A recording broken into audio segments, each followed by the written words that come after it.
It was just a week ago, we still had about a foot of snow on the ground. Today's high, 71 degrees. Not record territory, that would be in the lower 80s, but a big temperature swing this week and one that will continue right into the start of February, really for probably the first couple of weeks of February. At the moment, we're under our overcast skies, kind of a gloomier day today. Got into the low 70s, 68 our current reading, and the dew points have been steadily increasing. Temperatures upper 60s and low 70s, and I think more locations in the lower, mid, and maybe even some upper 70s during the day tomorrow. I'll explain why in a moment. Now, the dew points have been coming up steadily. Nothing dramatic, but we had dew points more in the upper 40s last night and early this morning, and they have been steadily rising. And the reason for that is we're starting to now see more of that onshore wind, meaning winds coming off of the Gulf. So despite the fact that we stayed under mostly cloudy skies, we were able to warm up. And that's the benefit of being right on the Gulf Coast. We get the extreme cold sometimes,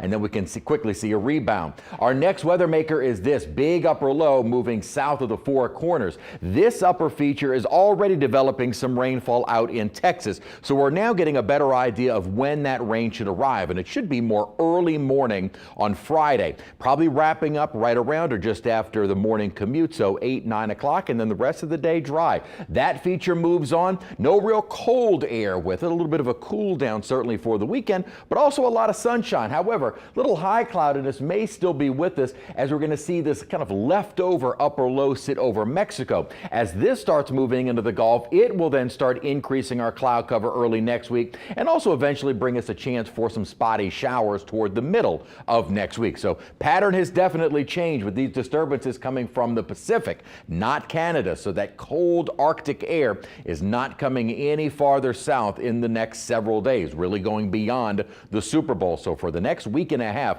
our temperatures on average are staying warmer than normal. That'll be a trend which takes us right through February 12th and likely even beyond.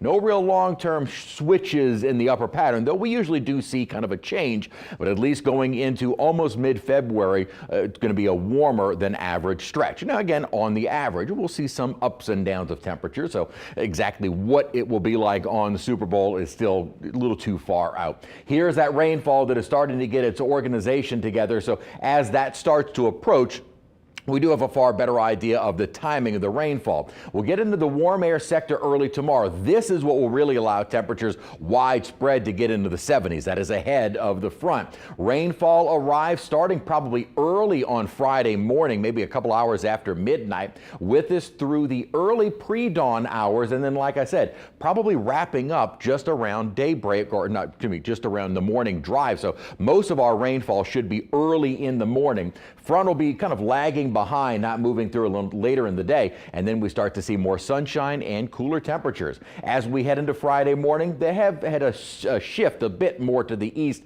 of that low-end threat for severe weather, really low-end concern for tornadoes, a little bit more of a concern, maybe some isolated gusty winds and even some small hail. Not a widespread concern, though, and that's generally going to be to the west of I-55. So as the line continues moving through southeast Louisiana, it will be weakening. So that rain chance early Friday morning. Beautiful weather on the way for this weekend. Increasing clouds, spotty showers and temperatures back into the 70s next week.